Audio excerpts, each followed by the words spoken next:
Girlfriend got another man's name. Tattooed on her body while living in my house rent-free, claimed it was about spiritual autonomy. I decided to show her what real autonomy looks like when you're not being financially supported by someone else. Buckle up, Reddit, because this story is absolutely wild from start to finish. I'm a 29-year-old regional sales manager making about $165,000 a year working for a pharmaceutical company. I've been grinding since college. Started as an entry-level sales rep making $42,000.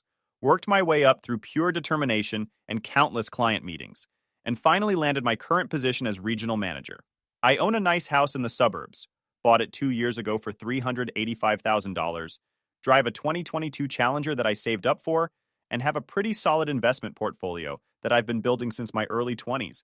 My best friend Jake has been my wingman since high school. This guy is hilarious. He runs his own plumbing business and makes serious money.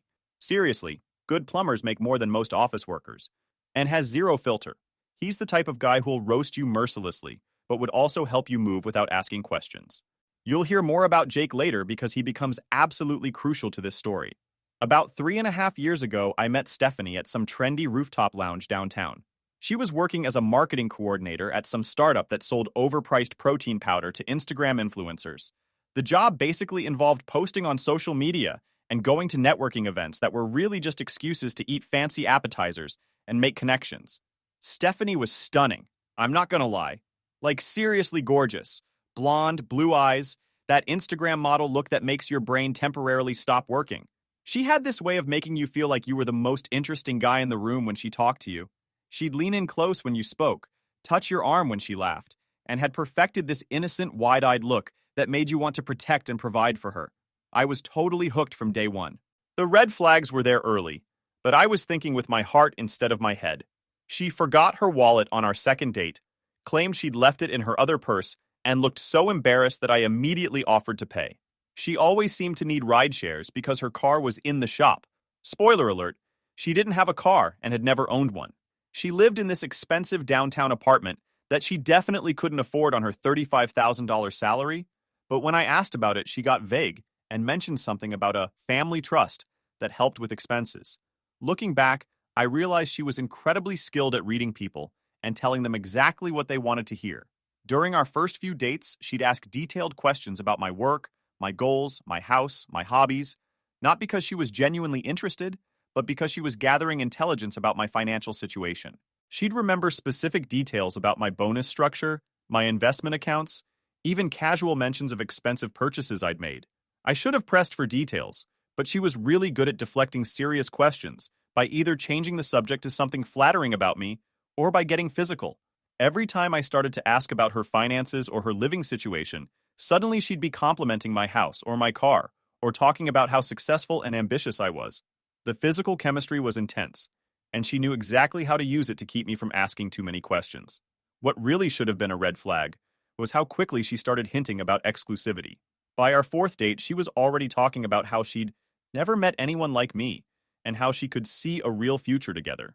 She'd make comments about how tired she was of dating losers who couldn't provide for a woman, and how refreshing it was to meet a man who had his life together. After about 6 months of dating, she started dropping hints about how much she loved my house, how cozy it would be to live together, how much money she could save on rent that she could instead invest in our future. She painted this picture of domestic bliss where we'd cook together, with me providing the groceries, decorate together, with me providing the budget, and build a life together, in my house, on my dime. She was strategic about the timing too.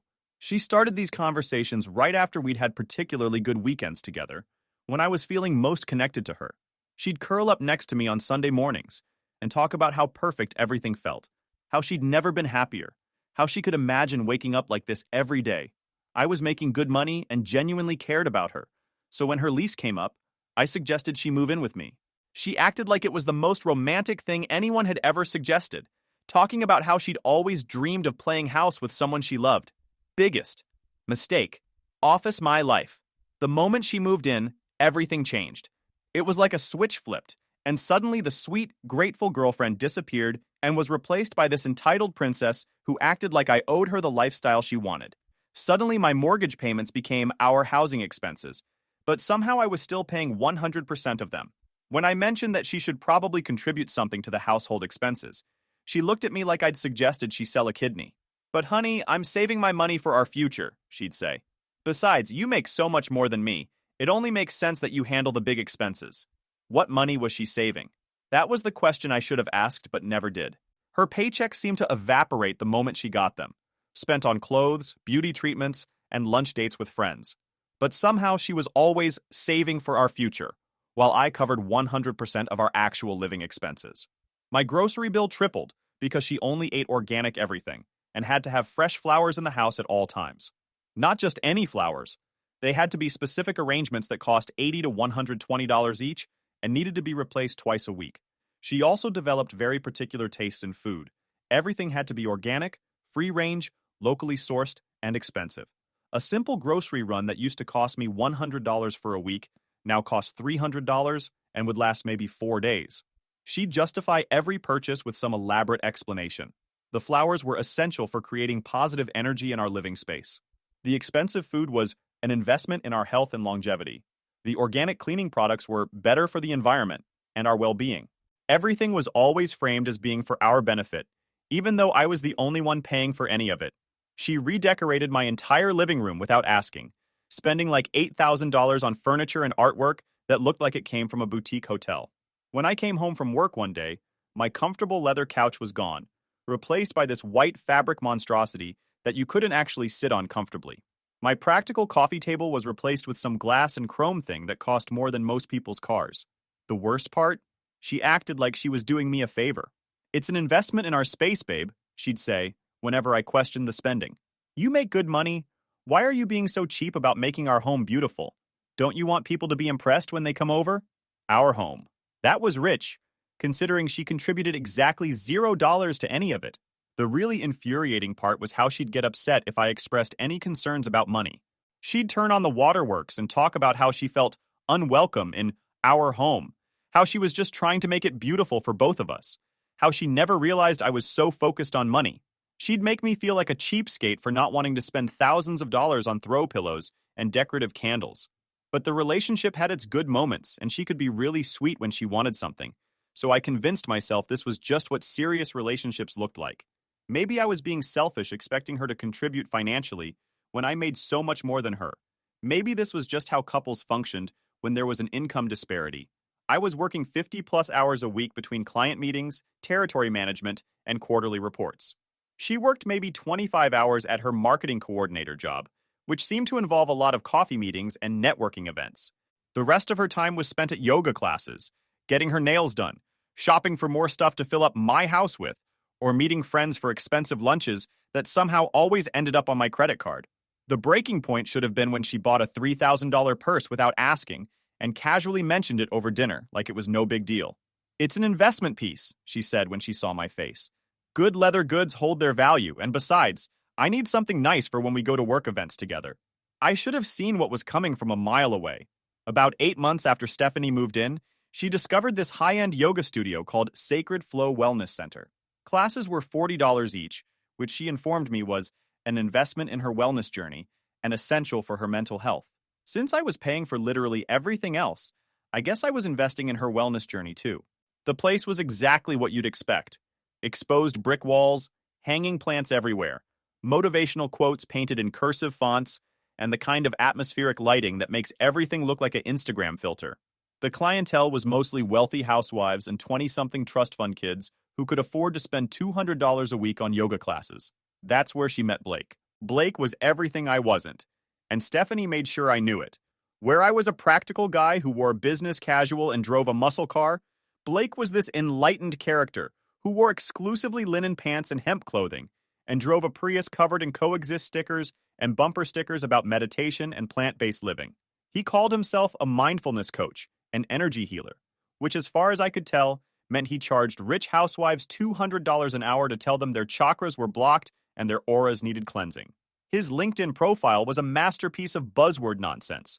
Spiritual entrepreneur, wellness facilitator, consciousness consultant. The guy had somehow monetized telling people what they wanted to hear about their spiritual journey. The dude lived in a converted garage behind some rich old lady's house and called it his minimalist sanctuary. When Stephanie showed me pictures, It looked like a college dorm room decorated by someone who'd discovered essential oils and meditation cushions. He had a man bun, multiple neck tattoos, featuring Sanskrit symbols he probably didn't understand, and spoke like he'd swallowed a self-help book and regurgitated it in the most pretentious way possible.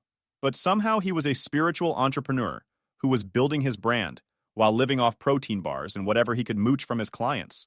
The guy was basically a professional moocher who'd figured out how to make spiritual dependency sound empowering. Stephanie became absolutely obsessed with him. It started innocently enough. She'd come home from yoga and spend 20 minutes telling me about the most profound thing Blake shared in class today. These weren't normal yoga class insights. They were always specifically about me and our relationship. Blake says that men in our society are conditioned to show love through material provision instead of emotional presence. She'd tell me while sitting on furniture I'd bought, in a house I paid for, wearing clothes purchased with my money. Blake believes that women often suppress their authentic selves to maintain relationships with men who aren't spiritually evolved enough to handle their truth, was another favorite. Then she started staying after class for his advanced spiritual development workshops, which cost an extra $75 per session. These weren't group classes. They were one-on-one sessions where Blake would supposedly help her unlock her authentic self and release limiting beliefs about her worth. I started getting suspicious when she'd come home from these sessions with very specific criticisms of our relationship that sounded exactly like therapy speak. Suddenly, I was emotionally unavailable and controlling and threatened by her growth. These weren't things she'd ever mentioned before Blake came along. Then she began inviting him to our friend gatherings. This was when things got really weird. Blake has such incredible insights about masculine energy, she'd tell my buddies, who would just stare at this skinny dude in hemp clothing, talking about toxic masculinity while eating my food and sitting on my furniture. He'd show up to our poker nights and spend the evening explaining how competitive games were manifestations of patriarchal dominant structures, or how our enjoyment of sports was a way of avoiding emotional intimacy. The guy was insufferable. He'd correct people's grammar, mansplain meditation techniques to my female friends, and somehow manage to make every conversation about his spiritual journey. He'd sit in my living room, eating food I'd paid for, and lecture me about materialism and the emptiness of consumer culture. My friends started making excuses not to hang out when they knew Blake would be there.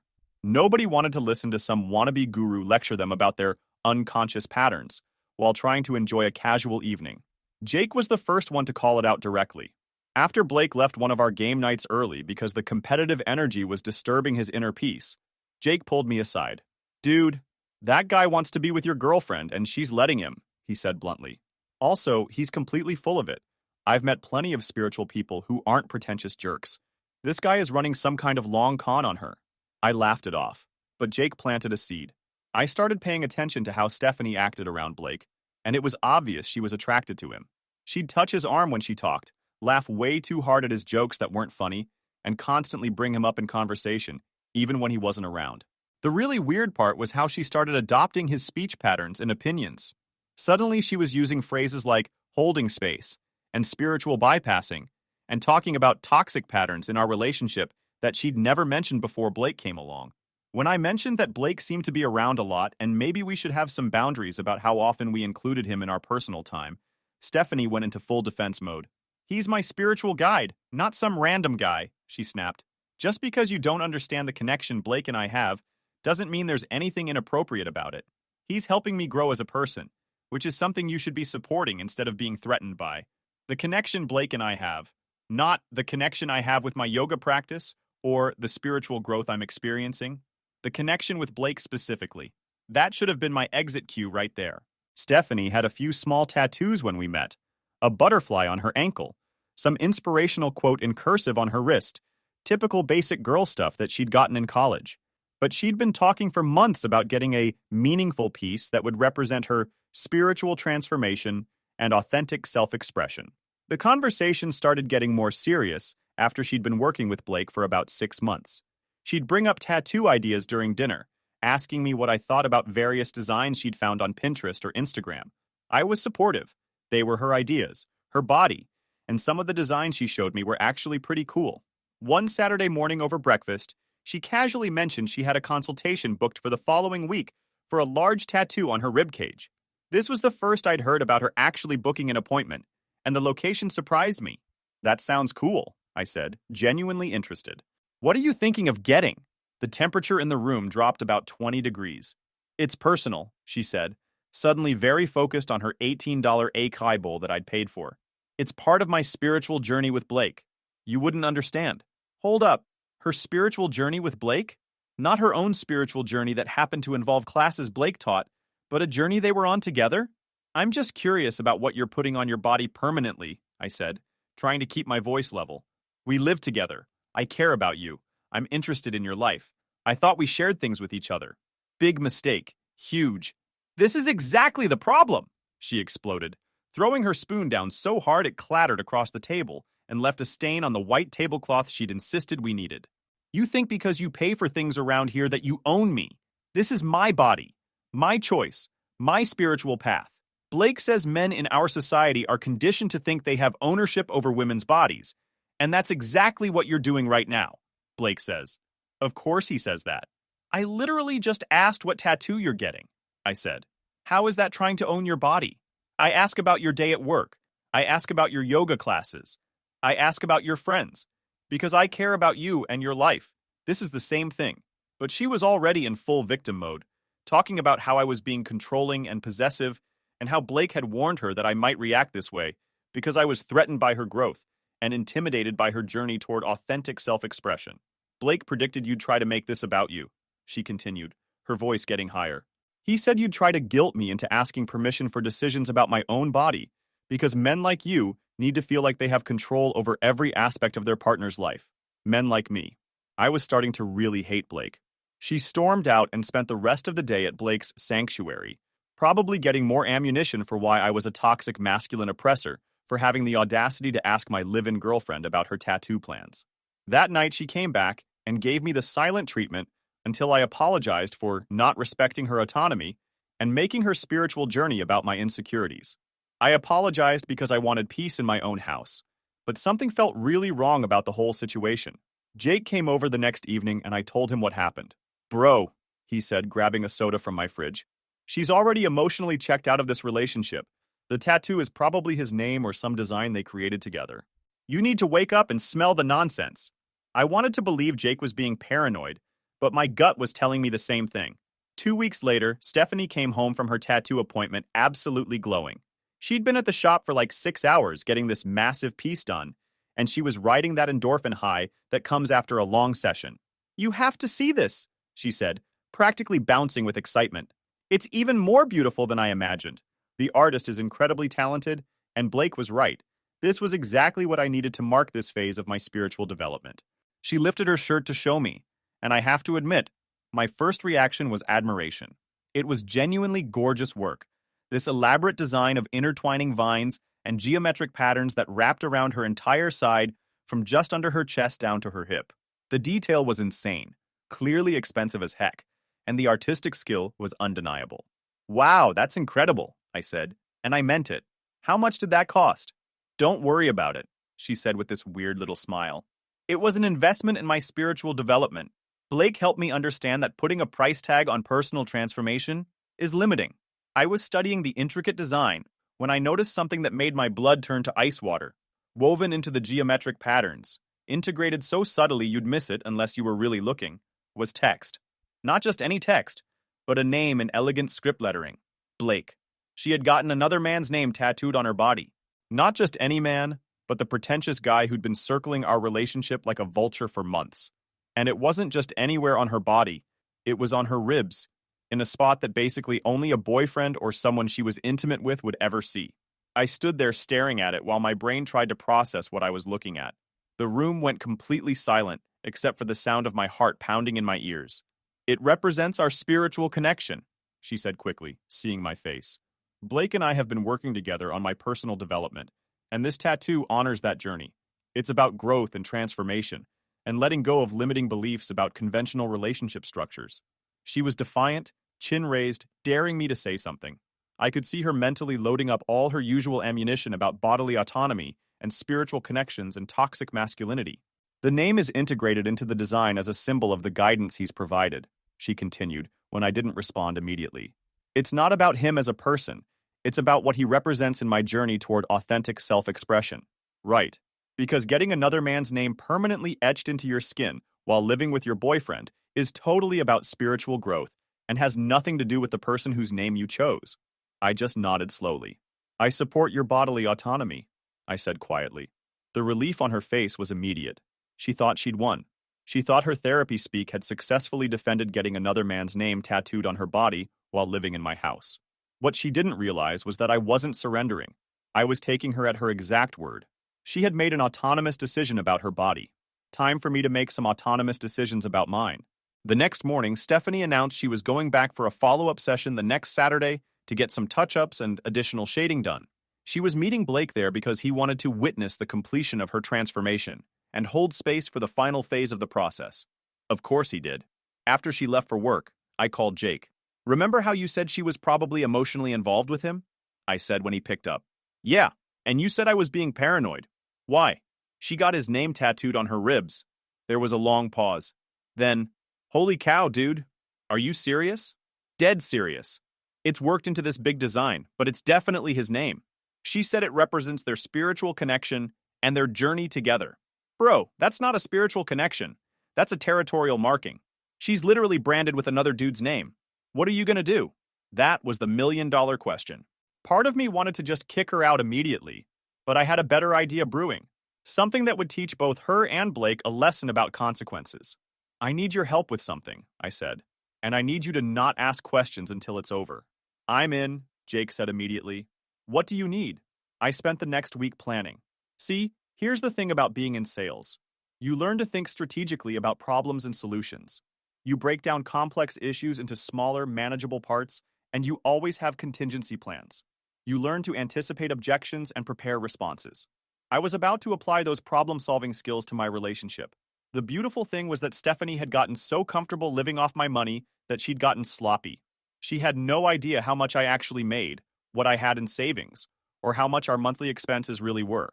She just knew that I paid for everything and never complained about it.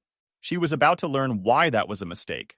I spent Tuesday evening going through our finances with a fine-tooth comb. I documented every expense she'd incurred over the past year, and the numbers were staggering. Beyond the basic living expenses, she'd spent my money on yoga classes, spa treatments, expensive clothes, jewelry, art supplies she never used, books she never read, kitchen gadgets that sat in boxes, and countless other things that had seemed small individually, but added up to a fortune. I also started documenting the legal aspects of our situation. Since we weren't married and her name wasn't on the mortgage, lease, or any utility bills, she had no legal claim to anything in the house. Everything valuable was either something I'd owned before she moved in, or something I'd purchased afterward. She'd contributed exactly nothing to our shared assets. Jake came over Friday night and we went over the plan. He was absolutely losing his mind laughing. "Dude, this is genius," he kept saying. "She's gonna completely lose her mind." "That's the point," I said. "She wants to make autonomous decisions. Let's see how autonomous she really is." Saturday morning couldn't come fast enough. Saturday morning, Stephanie left for her tattoo appointment at 10 a.m. She was meeting Blake there first for some pre-session meditation before her actual appointment. She'd be gone for at least 6 hours. The moment her rideshare, that I paid for, pulled out of the driveway, Jake showed up with his truck and two of his plumber buddies, Tony and Rick. These guys were built like brick houses and could move furniture like it was made of cardboard. "All right, boys," I said. "We're executing Operation Autonomous Decision. Everything that belongs to me comes with us. Everything that belongs to her stays here. But here's the twist. We're also turning off everything I pay for. First stop, the utility companies. I called the power company and had the electricity transferred out of my name immediately. Same with the gas, water, internet, and cable. All of it would be shut off by Monday morning unless she got it transferred into her name. Then we started moving. I wasn't taking the shared stuff. I was taking my stuff and leaving her with exactly what she'd contributed to our life together. My 75-inch TV that I'd bought with my annual bonus? Gone. My PlayStation 5 that I'd waited in line for? Gone. My expensive sound system that filled the house with music? Gone. The king-size memory foam mattress I'd bought because she complained about my old one? Gone. My leather sectional couch that cost $4,000? Gone. My kitchen appliances? The expensive coffee machine? The stand mixer? The food processor she used to make her Instagram-worthy smoothie bowls? All gone. My home gym equipment that I'd spent years collecting? Gone. My 65-inch smart TV from the bedroom? Gone. The expensive dining room set I'd bought when she moved in? Gone. my computer setup, my gaming chair, my entire home office, gone. The washer and dryer that I'd bought because the ones that came with the house were garbage, gone. We even took the good cookware, the nice sheets, the expensive towels, everything that made the house comfortable and functional. What we left behind was basically an empty shell with some decorative furniture scattered around. We left her with the decorative furniture she'd bought with my money, her clothes, her yoga mats, and that's about it. The house went from looking like a showroom to looking like a warehouse with a few random pieces scattered around. But the real kicker was what I did next. See, Stephanie had been using my credit cards for everything. Groceries, gas, her yoga classes, her shopping trips, even her daily Starbucks runs. She had no idea that I'd been tracking every single expense for the past year as part of my budgeting system. She'd spent $52,000 of my money on complete nonsense. Clothes, jewelry, spa treatments, expensive dinners with her friends where she played big shot picking up the tab, that ridiculously expensive tattoo, yoga classes, meditation retreats, and countless other things that had nothing to do with our shared life. I printed out every single receipt and credit card statement, organized it all into a neat folder with spreadsheets and summaries, and left it on the kitchen counter with a note. Stephanie, you've made it clear that you want complete autonomy over your body and your decisions. I respect that completely. I'm also exercising my autonomy by removing myself and my financial support from your life. Attached is documentation of $52,000 you've spent of my money over the past year. I consider this a loan that I expect to be repaid within 90 days. The utilities will be shut off Monday morning since they were in my name. The house payment is due on the 15th. That's $2,800 a month that you'll need to figure out how to cover if you want to stay here. Good luck with your spiritual journey. Dave P.S. Your autonomous decision to permanently mark your body with another man's name was very enlightening. I hope Blake's spiritual guidance includes financial planning and career counseling. By 6 p.m., we were done. The house was basically empty except for her stuff. Jake, Tony, Rick, and I went to a sports bar to celebrate with sodas and wings. Dude, she's gonna absolutely lose her mind, Tony said, raising his Coke. This is legendary. My phone was blowing up by 8 p.m. She'd come home from her tattoo session to find an empty house and a $52,000 bill. I didn't answer any of her calls or texts. I was done talking. The next 3 weeks were absolutely insane. Stephanie tried everything. Anger, tears, threats, manipulation, you name it. She showed up at my office. Security escorted her out. She tried to get mutual friends to intervene. They all sided with me after I showed them the receipts and told them about Blake's name tattooed on her ribs. She even tried to get her parents to pressure me, but when they found out about the tattoo and the money she'd spent, they basically disowned her. The voicemails were epic. They started angry, screaming about how I was a psychopath and how she was going to sue me for everything I was worth. Then they got desperate, sobbing apologies and promises to change. Then they got manipulative, telling me she was suicidal, and it would be my fault if something happened to her. The best part? Blake completely ghosted her the moment things got real.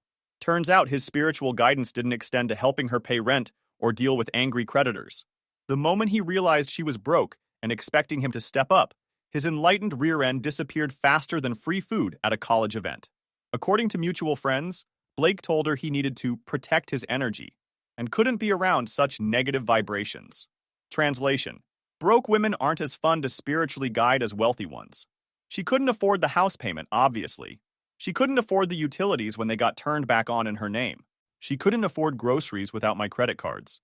She'd been living so far above her actual means for so long that she had no clue how to function as an independent adult. About a month after I moved out, I got a call from an unknown number. I answered because I was expecting a work call. Dave? It's Stephanie. Please don't hang up. Her voice was completely different. Gone was the entitled, demanding tone. She sounded absolutely broken. I need help, she continued. I'm getting evicted. My credit cards are maxed out. I can't afford food. My parents won't talk to me. I lost my job because I kept missing work dealing with all this stuff. I made a huge mistake. What kind of help are you looking for? I asked, though I already knew. I'll pay you back every penny, I promise. I just need a loan to get back on my feet. I'll get the tattoo removed. I'll cut contact with Blake. He won't even return my calls anyway. I need help. This was the moment I'd been waiting for. You said you wanted complete autonomy over your life and your body, I said calmly. You said you didn't need my input on your decisions. You said I was being controlling and possessive for even asking about your tattoo. You made it very clear that our relationship was holding you back from your spiritual growth. I was wrong, she said, starting to cry. I was so wrong about everything. I miss you. I miss our life together. I was stupid, and I let Blake manipulate me. Please, Dave. I'll do anything. Here's what's going to happen, I said. You're going to figure out your own life without my money or my help. You're going to learn what actual autonomy looks like when you don't have a man subsidizing your lifestyle. You're going to get a real job and pay your own bills and make your own decisions without anyone else's input, mine or Blake's. But I can't. You can, I interrupted. You're a strong, independent woman who doesn't need a man to make decisions about her body or her life, remember? You've got this. I have complete faith in your ability to handle everything autonomously. The silence on the other end was deafening. The tattoo was a mistake, she whispered finally. The whole thing with Blake was a mistake. I threw away the best thing in my life for someone who didn't even care about me. You're absolutely right, I said. It was a mistake. Your mistake. Your autonomous decision. Now you get to live with the autonomous consequences. I hung up. Jake was over when I told him about the call. He was practically crying from laughing so hard. Dude, you are absolutely savage, he said. She's finally learning what independence actually costs. Through mutual friends, I heard that Stephanie ended up having to move back in with her parents in Ohio after they agreed to help her one last time. She got a job at a call center making like $28,000 a year. The tattoo is still there because laser removal costs thousands of dollars she doesn't have. Blake started dating some other wealthy woman he met at yoga, and Stephanie is basically persona non grata in the spiritual wellness community because word got around about the whole situation. Update. 6 months later. Reddit, you'll love this update. I recently heard through the grapevine that Stephanie is still working at that call center and living with her parents at age 27. She apparently tried to reconnect with Blake about 3 months after our breakup, but he told her he was in a different spiritual place and couldn't maintain their connection. Translation, he found a richer woman to leech off of. The house I used to live in? She couldn't make the payments, and it went into foreclosure. She had to declare bankruptcy because of all the debt she'd racked up trying to maintain her lifestyle without my income. As for me, I'm engaged to that nurse I mentioned. Her name is Sarah, and she's everything Stephanie wasn't. Independent, financially responsible, and someone who would never even consider getting another person's name tattooed on her body. We split expenses fairly. We both contribute to our shared goals. And she's never once expected me to fund her spiritual journey. The best part? Sarah and I ran into Stephanie at a coffee shop last month. Stephanie looked rough, like really rough. Meanwhile, Sarah was wearing scrubs because she'd just gotten off a 12-hour shift at the hospital, but she still looked amazing because she takes care of herself and doesn't rely on other people to fund her lifestyle. Stephanie tried to make small talk, asking how I was doing, clearly fishing for information about whether I was still angry or if there was any chance of reconciliation. I introduced Sarah as my fiancé, and Stephanie's face just fell. I hope you're happy, Stephanie said to me as we were leaving. I am, I replied. Autonomy looks good on both of us. The moral of the story? Be careful what you wish for. Stephanie wanted complete autonomy and independence from my controlling behavior. I gave her exactly what she asked for, and she discovered that real autonomy comes with real responsibilities and real consequences. Sometimes the universe has a sense of humor. Stephanie got her spiritual journey, just not the one she was expecting.